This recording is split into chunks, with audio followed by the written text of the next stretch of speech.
ఛత్తీస్గఢ్ దండకారణ్యం బస్తర్ రీజియన్లో మావోయిస్టులు ఏర్పాటు చేసుకున్నటువంటి బంకర్లు భద్రతా దళాలు గుర్తించాయి. ఈ బంకర్ల ద్వారాగా మావోయిస్టు కీలక నేతలు ఆయుధాలకు సంబంధించినటువంటి వాళ్ళ టీమ్స్ ఏవైనా సరే తప్పించుకోవటానికి, అదేవిధంగా మెరుపు దాడులు చేయడానికి కూడా వీటిని ఉపయోగించేదానికి అవకాశం ఉండొచ్చు అనేటువంటిది ఇది భద్రతా బలగాలని కొంత ఆందోళనకు గురి చేసేటువంటి అంశంగా ఉంది. బస్తరు రీజియన్లో దండకారణ్యంలో వాళ్ళు స్వయం పాలన దిశగా కూడా మావోయిస్ట్ పార్టీ ఒక దశలో వెళ్ళింది. ఇటీవల అయితే 2005 నుంచి మొత్తం దండకారణ్యాన్ని జల్లెడబడుతూ కేంద్ర ప్రభుత్వ బలగాలు, అదేవిధంగా ఆయా రాష్ట్రాలకు సంబంధించినటువంటి ఇటువైపు నుంచి వస్తే ఆంధ్ర ఒడిశా బోర్డరు, ఆంధ్ర ఒరిస్సాకు సంబంధించినటువంటి తెలంగాణ, ఛత్తీస్గఢ్, మహారాష్ట్ర వీళ్ళందరూ చుట్టూ మొత్తము దండకారణ్యాన్ని జల్లెడబెట్టేటువంటి ప్రయత్నాలు ఇప్పుడు చేస్తున్నారు. ఈ ప్రయత్నాల్లో ఉన్నటువంటి ఈ సందర్భంలో బీజాపూర్, దంతెవాడ జిల్లాల మధ్య ఇంద్రావతి నదీ తీరంలో మావోయిస్టులు ఏర్పాటు చేసినటువంటి ఈ ఏమైనా మందుపాత్రలు ఉన్నాయా ఏంటి అనేటువంటి దాని మీద సిఆర్పిఎఫ్ బలగాలు, అక్కడ ఉండేటువంటి రిజర్వ్ గార్డ్స్ గాలింపులు జరుపుతుంటే బీజాపూర్ జిల్లాలోని థోడే పాట్, అదేవిధంగా ఉన్సారి గ్రామ సమీపంలో అటవీ ప్రాంతంలో ఈ విధమైనటువంటి బంకర్లని భద్రతా బలగాలు గుర్తించారు. ఈ బంకర్లకు ఏం చేశారు అంటే, బంకర్ల లోపల సిమెంట్తో పూర్తి స్థాయిలో బంకర్లను పటిష్టంగా ఏర్పాటు చేసుకున్నారు. ఇవేం చిన్న చిన్న బంకర్లు ఏం కాదు. జనరల్గా ఈ సైన్యానికి సంబంధించినటువంటి వాళ్ళు బంకర్లలో భూమి లోపల బంకర్లను ఏర్పాటు చేసుకొని రక్షణగా ఉండి తిరిగి వాళ్ళు ప్రతిదాడులు చేయడం, లేదంటే శత్రువుల నుంచి వచ్చేటువంటి దాడిని తట్టుకునేటువంటి విధంగా బాంబులు, అదేవిధంగా వీటిని తట్టుకునేటువంటి విధంగా ఈ బంకర్లను ఏర్పాటు చేసుకోవటం అనేటువంటి సైన్యం చేసేటువంటి పని. ఇది ఏకంగా మావోయిస్టులు ఈ విధమైనటువంటి బంకర్లను ఏర్పాటు చేసుకున్నటువంటి పరిస్థితి ఉంది. ఈ బంకర్లను కింద పరిశీలిస్తే 130 మీటర్ల పొడవు, 6 అడుగుల లోతు, 3 అడుగుల ఎడల్పు బంకర్ కనపడకుండా ఏం చేశారు అంటే, వీళ్ళు గమనించిన దాన్ని బట్టి బంకరు ప్రవేశం దగ్గర పూర్తిగా కొంత మట్టి కప్పేసి ఆ పైన చెట్లు కొమ్మలు ఇవన్నీ వేసేసి అక్కడ అసలు బంకర్ ఉన్నట్లే గుర్తించకుండా ఉండేటువంటి విధంగా జాగ్రత్తలు తీసుకున్నట్టుగా కనపడుతుంది. దీంట్లో ఏంటంటే గాలి వెలుతురు సోకేలా ప్రతి 6 మీటర్లకు ఒక చోట వెంటిలేషన్ ఉండే విధంగా కొంత కిటికీలు లాంటివి ఏర్పాటు చేసుకున్నటువంటి పరిస్థితి ఉంది. ఒక బంకర్లో ఒకేసారి 100 మంది మావోయిస్టులు దాక్కునేదానికి అవకాశం ఉండొచ్చు అని. 100 మంది సాయుధ బలగాలు వాళ్ళు మావోయిస్టులు ఉన్నారనుకోండి, మెరుపు దాడులు చేసేదానికి కూడా అవకాశం ఉంటుంది. ఇప్పుడు ఇటీవల తెలంగాణకు సంబంధించినటువంటి మావోయిస్ట్ పార్టీ తెలంగాణ రాష్ట్ర కార్యదర్శి కొత్త కమిటీ ఎన్నిక ఇటీవల జరిగింది అనేటువంటిది కొన్ని వార్తలు వస్తున్నాయి. అవి ఇంకా భద్రతా బలగాలు, పోలీసు శాఖ వీటి మీద ఒక ఖచ్చితమైన సమాచారం కోసం ఏదో ప్రయత్నం చేస్తున్నారు. ఆ సమావేశం సందర్భంగానే ఈ కొత్త బంకర్ని నిర్మించుకొని ఉండొచ్చు ఆ సమావేశానికే అని కూడా పోలీసులు భావిస్తున్నటువంటి పరిస్థితి ఉంది. వీటిల్లో మావోయిస్టు కీలకమైనటువంటి నేతలు రక్షణ పొందటమే కాకుండా ఆయుధాలని దాచిపెట్టుకోవటానికి, అదేవిధంగా వీటిని మందు పాత్రలు ఏర్పాటు చేయడం, పెరుపు దాడులు వీటికి సంబంధించినటువంటి విషయాల్లో కూడా వీటిని అనువుగా ఉపయోగించుకునేటువంటి అవకాశాలు ఉండొచ్చు అనేటువంటిది మాత్రం చర్చ జరుగుతుంది. ఇప్పుడు మొత్తము దండకారణ్యము, బస్తర్ రీజియను మొత్తం ఆ ప్రాంతం మొత్తాన్ని కూడా కేంద్ర ప్రభుత్వ ఆదేశాల మేరకు 3 వైపుల నుంచి ముప్పేట దాడి చేసేదానికి కూడా కొంత ప్రయత్నం అయితే జరుగుతుంది. గతంలో నేరుగా భద్రతా బలగాలని సైనిక హెలికాప్టర్లు వీటి ద్వారాగా, విమానాలు వీటి ద్వారాగా అక్కడికి దించేదానికి అవకాశం లేదు వాస్తవంగా అయితే. ఎందుకోసం అనంటే మావోయిస్టులు కానీ, నక్సలైట్లు కానీ, సాయుధ బలగాలకు సంబంధించిన సాయుధ తిరుగుబాటు, ఈ విధమైనటువంటి పోరాటం అనేటువంటిది మన దేశ అంతర్గతమైనటువంటి అంశం. వాళ్ళు కూడా మన భారతదేశంలో ఉండేటువంటి వాళ్ళే, మన భారతదేశ పౌరులే.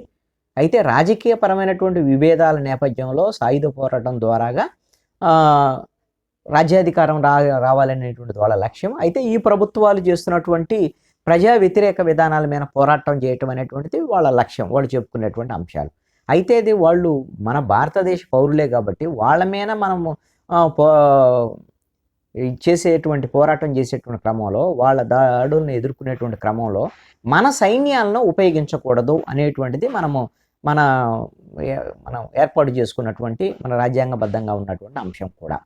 ఇలాంటి పరిస్థితుల్లో అయితే అత్యవసరమైనటువంటి పరిస్థితుల్లో మావోయిస్టులు అతిపెద్ద దాడులు చేసేటువంటి సందర్భం ఉన్నప్పుడు, వాళ్ళ దాడులు చేసినటువంటి సందర్భంలో భద్రతా బలగాలు గాయాలైనప్పుడు ఆ సందర్భంలో మాత్రం వాళ్ళ రెస్క్యూ కోసం సైనిక విమానాలని, హెలికాప్టర్లని వినియోగించే విధంగా కూడా కేంద్ర ప్రభుత్వం కొన్ని సవరణలు చేసింది. దాంట్లో భాగంగానే కొన్ని సందర్భాల్లో ఈ భద్రతా బలగాలు కూంబింగ్కి వెళ్ళేటువంటి పోలీసు భద్రతా బలగాలన్నీ కూడా వాళ్ళని వెళ్ళి అక్కడ దించడానికి కూడా ఈ విధమైనటువంటి విమానాలని, ఎయిర్ క్రాఫ్ట్స్ని వాడుతున్నటువంటి పరిస్థితి కూడా ఉంది. ఇప్పటికే దండకారణ్యంలో ఎయిర్ బేస్లను కూడా ఏర్పాటు చేశారు. ఈ విమానాలు దిగటానికి వీలుగా, మళ్ళీ రావటానికి వీలుగా కూడా ఇప్పటికే విమానాలని, ఎయిర్ బేస్లను కూడా ఏర్పాటు చేసినటువంటి పరిస్థితి ఉంది. ఇది దండకారణ్యాన్ని మొత్తం జల్లెడబెట్టేటువంటి ప్రయత్నాల్లో ఉంది. ఆల్రెడీ గతంలో ఉమ్మడి ఆంధ్రప్రదేశ్ ఉన్నటువంటి సమయంలో నల్లమల అటవీ ప్రాంతంలో నక్సలైట్లకు సంబంధించినటువంటి కదలికలు, మావోయిస్టుల కదలిక అదనంగా కనపడేవి. ఇప్పుడైతే పూర్తిగా నల్లమల ప్రాంతంలో కానీ ఆంధ్రప్రదేశ్లో కానీ ఎక్కడా కూడా నక్సలైట్ల కదలికలు ఏమీ లేవు, వాళ్ళ కార్యకలాపాలు కూడా లేవు, ఏ ఘటనలు జరిగినటువంటి పరిస్థితి కూడా లేదు. ఒక ఏఓబీలో మాత్రం ఆంధ్ర ఒడిస్సా బోర్డర్లో కొన్ని ఇప్పుడు ఈస్ట్ గోదావరికి సంబంధించినటువంటి ఏజెన్సీ ప్రాంతము, విశాఖ రూరల్ ప్రాంతము, విజయనగరం, శ్రీకాకుళము అటవీ ప్రాంతాల్లో, అరకు, పాడేరు ఆ ప్రాంతాల్లో కొంత నక్సలైట్లకు సంబంధించినటువంటి కదలికలు ఉండేటువంటి పరిస్థితి ఉంది మన ఆంధ్రప్రదేశ్ సంబంధించి. అయితే తెలంగాణ అయితే ఛత్తీస్గఢ్ బోర్డర్ కొంత వాళ్ళకి కొంత వివాదాస్పదంగా గందరగోళంగానే ఉంది. కొద్ది దాడులు, ప్రతి దాడులకు సంబంధించినటువంటి అంశము, కొన్ని ఎన్కౌంటర్లు జరుగుతున్నటువంటి పరిస్థితులు ఉన్నాయి. అయితే ఈ 4.5 సంవత్సరాలు అయితే ఆంధ్రప్రదేశ్లో ఎన్కౌంటర్లకు సంబంధించినటువంటి వ్యవహారం అయితే ఏమీ లేదు, అట్లాంటి పెద్ద పెద్ద ఘటనలు అయితే లేవు. గత ప్రభుత్వంలో అయితే ఆంధ్రప్రదేశ్ తెలుగుదేశం ప్రభుత్వంలో తెలుగుదేశం ఎమ్మెల్యేనే, అరకు ఎమ్మెల్యేని నక్సలైట్లు కాల్చి చంపినటువంటి ఘటనలు ఇవన్నీ ఉన్నటువంటి సందర్భం. ఇప్పుడైతే అంత తీవ్రంగా యాక్టివిటీస్ అయితే కనపడినటువంటి పరిస్థితి ఉంది. ఒక దండకారణ్యంలో యాక్టివిటీస్ ఉన్నటువంటి నేపథ్యంలో అక్కడ ప్రత్యేకంగా దృష్టి సారించారు. ఇప్పుడు ఈ బంకర్లు గుర్తించడం అనేటువంటిది ఇది కొంత భద్రతా బలగాలు బాగా అలర్ట్ అయినటువంటి పరిస్థితి. అసలు ఈ బంకర్లు ఇంకా ఏ ఏ ప్రాంతాల్లో ఉన్నాయి, బస్తర్ రీజియన్కి సంబంధించినటువంటి విషయంలో, దంతెవాడ వీటికి సంబంధించినటువంటి మొత్తం మన భద్రాచలం దగ్గర నుంచి మొత్తం అదంతా కూడా ఛత్తీస్గఢ్ బోర్డరు, కుంట ఈ ప్రాంతం నుంచి అంతా వెళ్తే లోపల మావోయిస్టుల కదలికలు ఉండేటువంటి ప్రాంతాలే. అక్కడ ఈ బంకర్లకు సంబంధించినటువంటి ఇంకా ఎక్కడెక్కడ ఉన్నాయనేటువంటి దాని మీద భద్రతా బలగాలు పూర్తి స్థాయి దృష్టి సారిస్తున్నటువంటి పరిస్థితి అయితే ఉంది. ఒకప్పుడు ఇదే దండకారణ్యం నుంచి మావోయిస్టులు రాకెట్ లాంచర్లను ప్రయోగించడానికి కూడా వాళ్ళు కొన్ని ప్రయోగాలు చేశారు. రాకెట్ లాంచర్లకు సంబంధించిన తయారు చేసుకొని వాళ్ళే ప్రయోగాత్మకంగా కొన్ని చూసి అవసరమైతే హెలికాప్టర్ల మీద, ఇప్పుడు భద్రతా బలగాలు దించే విమానాల మీద కూడా దాడి చేసేటువంటి విధంగా కూడా సర్వసన్నద్ధంగా సిద్ధమైనటువంటి పరిస్థితి ఉంది.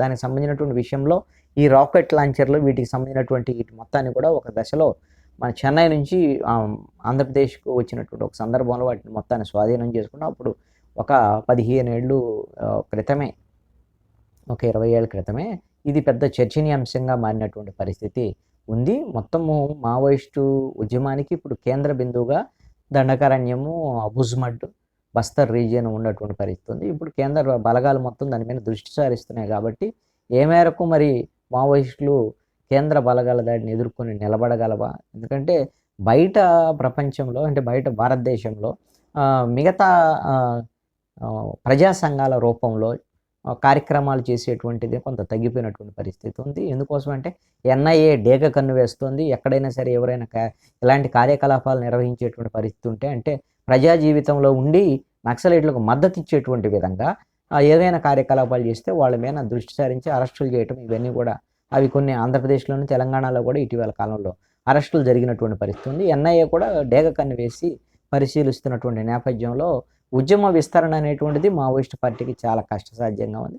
సాయుధ బలగాలు కూడా కేవలము దండకారణ్యానికే పరిమితమైనటువంటి పరిస్థితుల్లో మరి ఎంత మేరకు ఈ ఉద్యమం ముందుకు వెళ్తుంది ఏంటి అనేటువంటిది ఒక అంశం అయితే, ఇప్పుడు భద్రతా బలగాలు ఈ బంకర్లను గుర్తించినటువంటి నేపథ్యంలో ఇంకా ఇలాంటి బంకర్లు ఏమైనా ఉన్నాయనేటువంటి దాని మీద ఎట్లా ఎండాకాలం వచ్చిన తర్వాత ఈ సమ్మర్లో ఒకసారి కూంబింగ్ అనేటువంటిది అన్ని వైపుల నుంచి జరిగేటువంటి అవకాశం ఉంటుంది. ఈ బంకర్ల గుర్తింపు కోసం ప్రత్యేకమైనటువంటి ఆపరేషన్ నిర్వహించేటువంటి అవకాశాలు కూడా ఉన్నాయి.